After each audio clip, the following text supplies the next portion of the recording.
Hello, David here, and the project for today is a review of 2 GPS apps for your smartphone.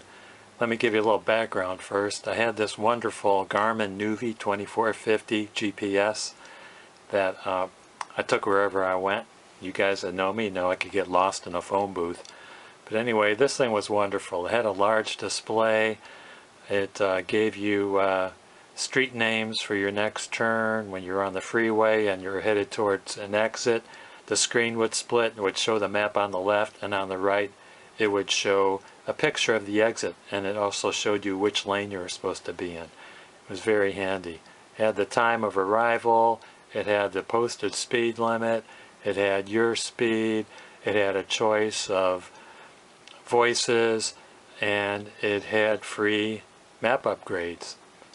However, the free lifetime map upgrades isn't very good if the GPS died, and it just wouldn't stay lit. I had the thing run for about 10 years, and the last year was just horrible. It was just shutting itself off all the time. The dislikes I have about it is that the battery plug would fall out while I was driving, and the battery power would only last for about 10 seconds, so I'd have to pull over and hook it up again. I eventually learned to wrap the power cord around the top of the GPS so it wouldn't fall out. And the other thing I didn't like was minor, just the suction cup on the windshield would fall off on hot days, and they had to learn to get some bell wire. I got an 8-inch piece of bell wire that I wrapped around the suction cup mount, and I wrapped the other end around the rear view mirror mount so that it wouldn't have to fall so far to the floorboard. I'd come back after a hot day and I'd find the GPS hanging from the little piece of wire. So if you run across these GPSs, I think they're great. I love them, and if it lasts you a long time, that's wonderful. It didn't work out for me, but I have another solution to substitute for the GPS, and let's look at that. So this is my solution. I decided not to buy another GPS for a couple $100. I decided to use an app for my smartphone. So the best one I found so far is Waze, W-A-Z-E. Let's get that thing launched, see what it looks like. It's going to open up on a map on your location. So it wanted me to resume a drive from my last location. So when you click down here on the magnifying glass, you could get to your settings. It shows your home. You could program a workplace. You could program calendar events to get there on time. You could program Facebook events. Up here is the settings button right there. That's where you could customize it. You could customize your display. I never even played with that.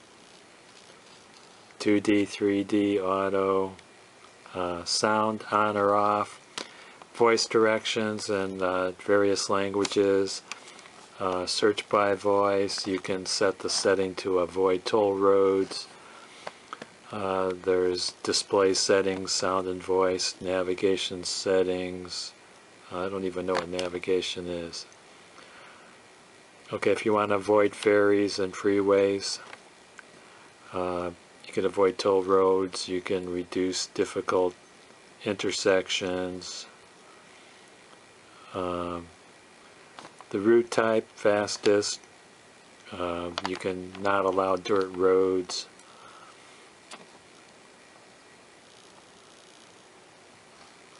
speedometer. I assume you have a choice of, okay, you could show speedometer, play an alert sound, when to show alert. Oh, I like this one.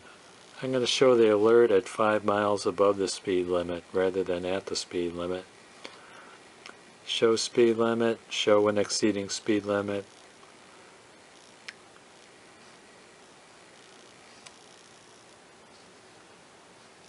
Let's see, should I show an exceeding limit or always show the speed limit? I'll show an exceeding.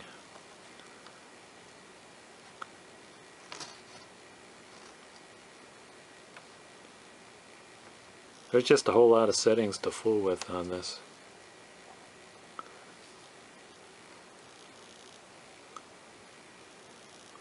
And for where to go, you can enter an address, and you probably have to do that if it's a residential area, but let's say I wanted to go to the store.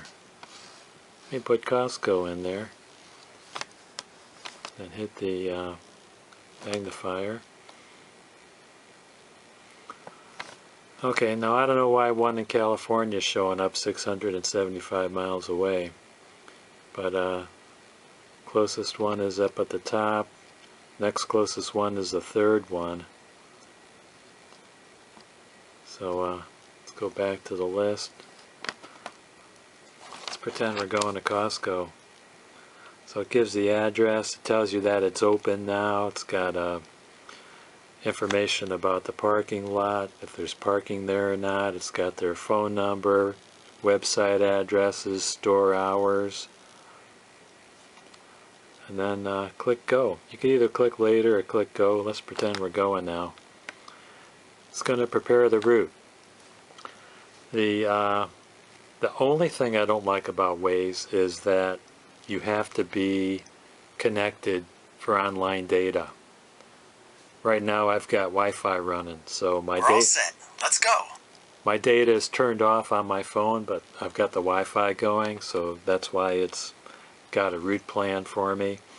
If you have unlimited data on your phone, you're not going to have a problem, but I don't have unlimited data. I pay by a block of minutes, and I'll show you that in a minute. So anyway, this will give you turn-by-turn directions. Up here it'll tell you in how many feet or how many a unit of measure, what street to turn on. It gives voice commands also, and then it says what comes next after that turn. There's another right turn. Oh, here we go again. Camera cut out. So I was just saying that it gives the first turn, and it also tells you the second turn is also a right turn. It says how far the turn is away. It does give street names. It tells you how far it is, 6.1 miles. You get there in 11 minutes. You get there at 3:38 p.m.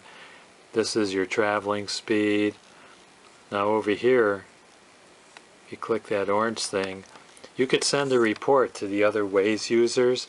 You could report traffic tie-ups, a crash, police activity. If there's a roadblock or a crash, Waze will automatically redirect you on a different route to get around that crash.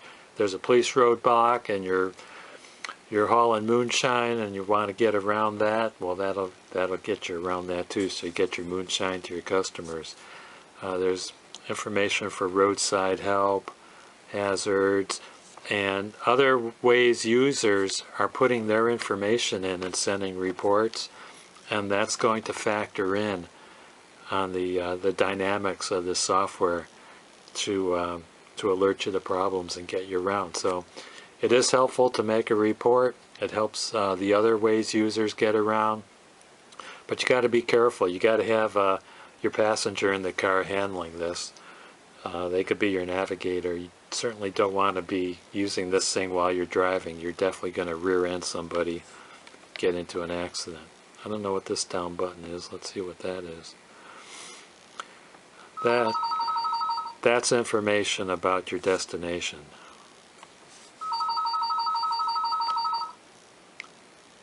It'll calculate different routes too. If you want to bypass a freeway and take side roads. Sorry about the telephone. So that's good to know. I didn't know that. So I like having alternate routes. That's great. So this is my phone plan. When I'm on data and using a lot of data, it costs more money. I'm using something called Ting, T-I-N-G. It's got a base price of $6 a month. It's about $2 or $3 in taxes a month extra. The first 100 minutes are $3. The first 100 messages are $3, and I don't know what the megabytes is. I don't use that a lot, but you get an allowance for megabytes, and then as you go into your next block, it costs more money. My average bill runs anywhere from $15 to $25 a month, which I think is pretty reasonable. However, since I don't have unlimited data, I don't use Waze anymore. I have another program I found that that I like as well, and I'll show you that. Oh, by the way, if you guys or gals are looking for a plan and you like Ting, please refer me. Anytime a Ting customer that refers a new customer gets credit on their next monthly bill. So I think that's good to consider.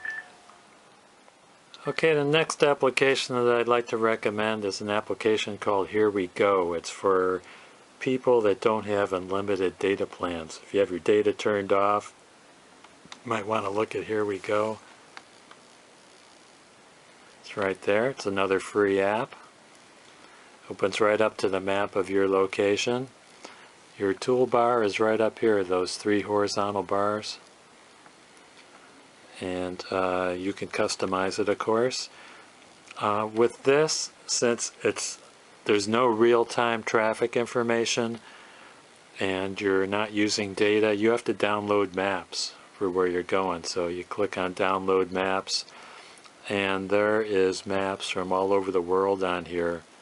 All your states that you have are in here. If you want to delete them, there's a trash can on the right. I downloaded the states that I normally go through frequently. If you want more areas, you click on the download more bar at the bottom. Here's Africa, Asia, Australia. I don't know where Oceania is. I suppose that's somewhere on the ocean. Europe, North America and Central America, South America. Let's take a look at North and Central America. If you want all of North and Central America, you could download that. That's 8,168 megabytes. Rest of these countries are alphabetical. If you just want to do the United States, scroll down. Right there, USA. You see there's no download symbol on the right? That means click on USA and there'll be more options. Okay, here's USA. You could get all of USA, that's 5,660 megabytes. Or you could go state by state. The ones that haven't downloaded yet have this download symbol on the right. The ones that you've already downloaded will show a trash can if you want to delete it.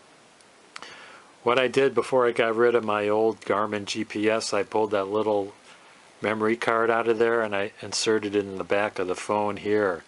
So you have the option when you download maps, you can download those maps to your memory card. So that's what I did.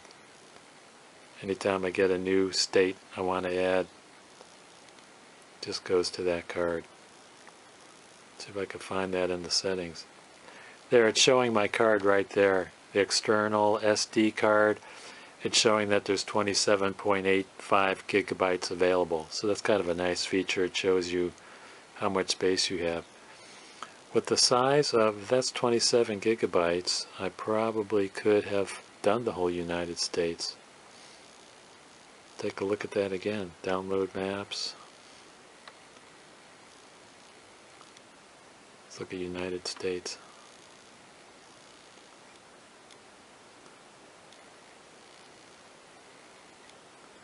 Yeah, there would have been plenty of room to do the whole country. Live and learn, I guess. Let's go back to the map. Where to?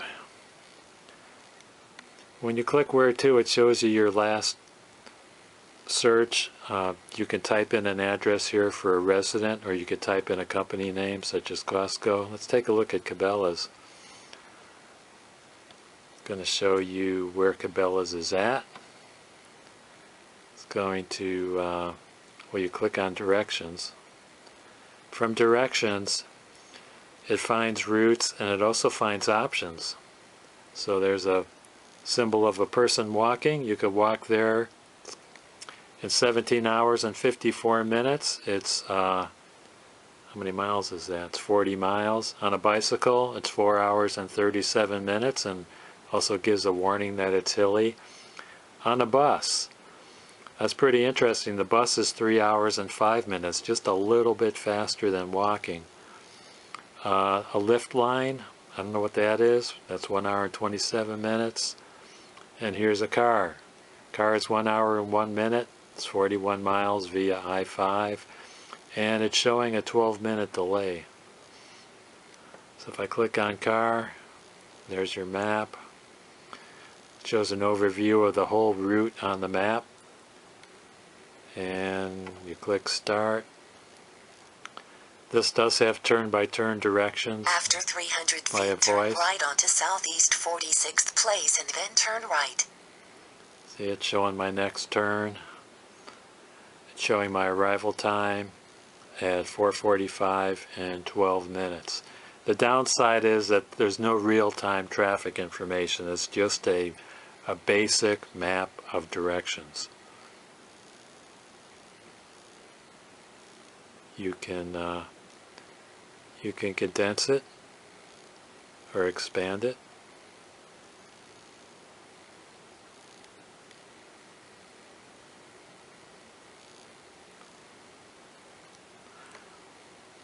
I'm going to go back and show you another feature of Waze. Go back to Waze.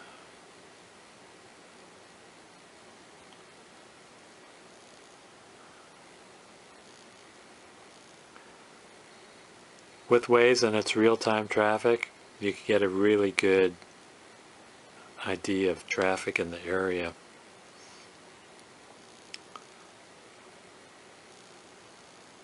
Take a look at, it still wants to go to Costco. That's fine. Take a look at this map. This map will show you traffic. The road will turn red when it's congested. It's 4 miles an hour here. This is an exit ramp. Let's take a look at the freeway. The actual freeway itself, I-90, is 25 miles an hour. And it's showing symbols. If there's a stalled car, there's a symbol for that. If there's an accident, there's a symbol for that.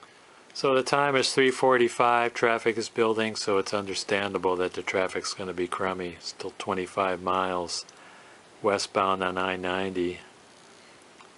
Here's the interstate. 16 miles northbound on 405.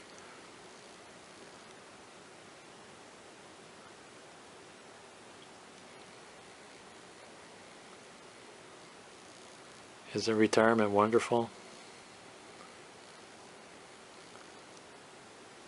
I see it has a way to send the ETA. I've never used that, but there's a lot of great features on Waze. I really like it. I suppose someday if I get unlimited minutes I would be using it more. It's just wonderful. So I think I remembered to show you guys everything. I'm sure since I'm always late to the party, you guys probably already know about these applications. If you know any applications that are better, please comment and describe so we can let other people know about it. Well, I did decide to delete each state map, and I'm downloading the whole USA map since I have the room for it. But I wanted to tell you guys that with Here We Go, that's what I'm doing, by the way, Here We Go. And Here We Go, the only thing I don't like about it, I have my speed limit sensor turned on, and it tells you as soon as you hit the speed limit, you get a double bong. It goes bong bong, and it could drive you nuts if you're varying your speed up and down. I always go a couple of miles over the limit, so it always chimes at me when I go over the limit. It's not adjustable. On Waze, you saw I adjusted it to warn me when I'm 5 miles over, and I rarely go more than 5 miles over.